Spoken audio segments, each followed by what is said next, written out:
Most people going on safari hope to see the big five: elephants, lions, rhinos, buffalo, and leopard. Now, our last member of the big five to see was the elusive leopard, notoriously difficult to find. We've been staying at an Airbnb on the southern edge of Kruger Park near Crocodile Bridge Gate, but now we're moving 3 hours further north to stay in a hotel just a few meters from Kruger Gate. We were really excited to stay in this hotel with its impressive wildlife overlook Right through that fence is Kruger Park. And to see a new region of the massive Kruger Park. But we also were itching to go on our very first self-drive safari. One of the really cool things about Kruger is you can go out with a guide on one of those big safari trucks that you're used to seeing, or you can take your own car or rental car and do a self-drive. So this is going to be our first self-drive. We've done kind of a lot of guided drives, so we're curious to see how it compares, curious to see if we'll actually be able to see anything. Yeah, let's see what we can see. Okay. So we're all signed in and ready to go. This is the first time self-driving through any safari.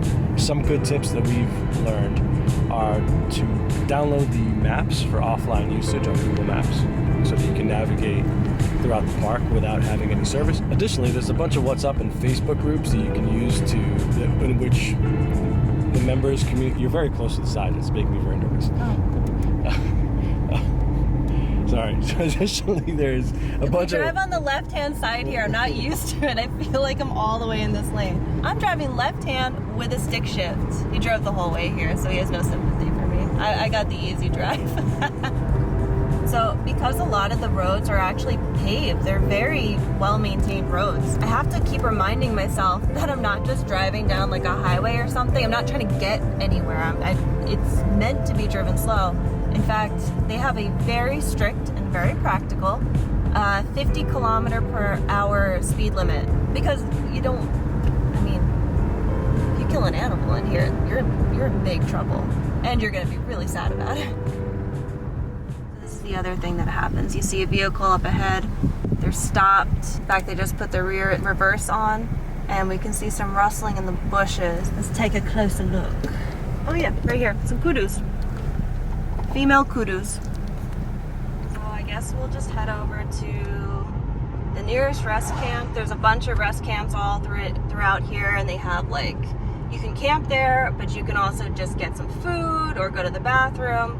So it's kind of a good idea to just know where they are, because this park is massive. It's the size of Portugal. So you can just blindly drive around, but there's not reception throughout the entire park, so you might get lost. Depends on the adventure you want.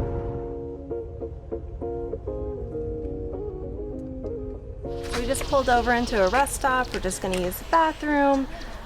There is a restaurant here, plenty of picnic benches. People actually braai too. You can like cook your own food. There are plenty of really good rest stops. Like, we've had some really good food, and we've probably been to maybe 5 or 6 at this point. They have like a gift shop, bathrooms. This is connected to a camp as well, so you can actually overnight here. And they usually have a couple of these like overlook areas. Sometimes you see stuff, sometimes you don't. I think in general today is a quiet day. It's a hotter day, so the animals are probably sleeping. But yeah, it's really easy. Make a kudu noise. What noise do kudu make? I don't know, you could do anything. So we're back in the car after our little rest break. Ofer now has a chance to drive. I think the other cool thing to realize about the self-drives is we got up, we had a leisurely breakfast, we made our way into the park, which is 2 minutes away from our hotel. Considering that this is just something we wanted to squeeze in for a few hours between breakfast and lunch, it's fantastic. So we just finished up our super quick safari, heading back to the room, and you can see an entire troop of baboons literally right outside our room. Just goes to show you, out here sometimes you don't have to work too hard to see the wildlife. And while self-drive is really fun and flexible, I'm not sure anything beats those sunrise drives with an experienced guide. The park gate opens at 5:30 a.m. and we're among the first to enter the park that morning. This will be our third guided safari this trip, and if you missed our first few drives, you should check them out in our other video. We're literally surrounded by lions from all sides. I don't actually know what the solution is, but we're trying to call for help. It gets pretty wild. Most people going on safari hope to see the big five: elephants, lions, rhinos, buffalo, and leopard. The term was originally coined by hunters who considered these animals to be the 5 most difficult to hunt on foot. We'd already seen the first 3 in previous days, and that morning we had the pleasure of seeing another elephant herd. But we also got to see our 4th member of the Big 5, the African buffalo, considered to be the most dangerous of the Big 5. While they kinda look like grazing cows, don't be fooled. These are powerful, aggressive animals that have been known to charge without any warning. Out in the bush, they're referred to as the Black Death. Now, our last member of the Big 5 to see was the elusive leopard. Leopards are notoriously difficult to find. They're solitary, nocturnal, like to hang out in dense bush and trees, and have excellent camouflage. This is an animal that even some experienced safari goers have never seen. We stopped for some coffee on the back of the truck and talked to our guide about everything from bird watching to grass seasons and, of course, leopards. One of the amazing things about safari is you never know exactly what you're going to see, and no 2 days are ever the same. As we wrapped up our full-day safari, we asked our guide if he would be willing to take us out one more morning with the sole purpose of finding a leopard. He offered no guarantees, but the next day he arrived fully prepared to give us our best chances possible. He had reviewed the reported sightings from the previous day, calculated how far they could have traveled in that time span, thought about where the leopards likely hang out in those areas, and designed a route that had the highest probability of spotting one. This is a level of expertise you can only get with a guide, and you can never have on your own self-drive.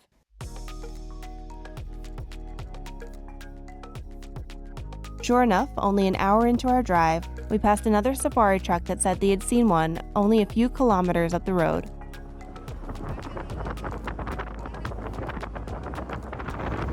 We just got a tip that there's a leopard on the road, so we're vamonosing. We are not the first people to find this leopard. It's actually traffic.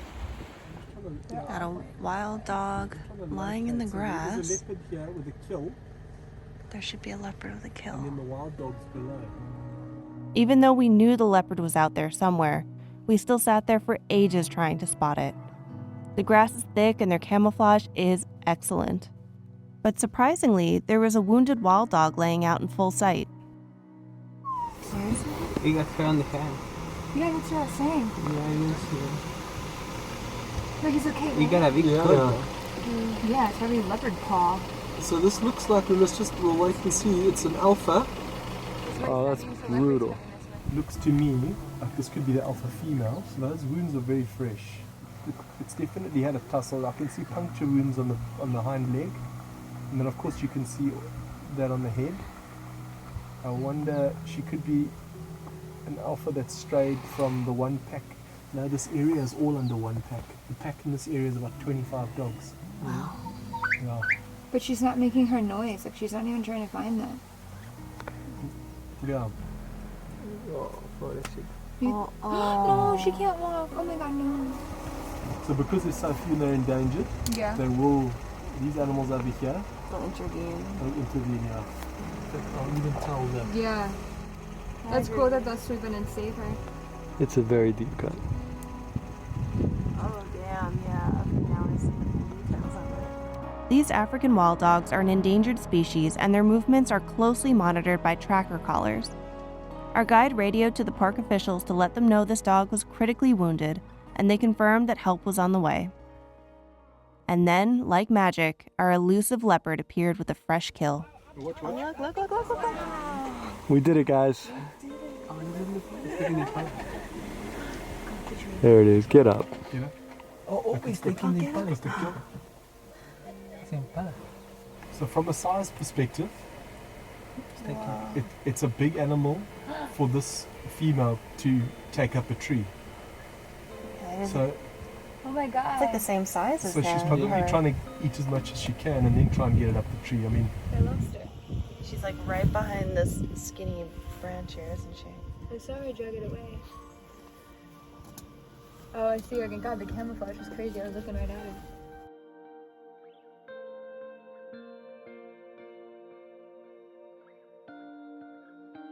I can't believe we did it. we I totally didn't think it was gonna happen. I'm not gonna lie.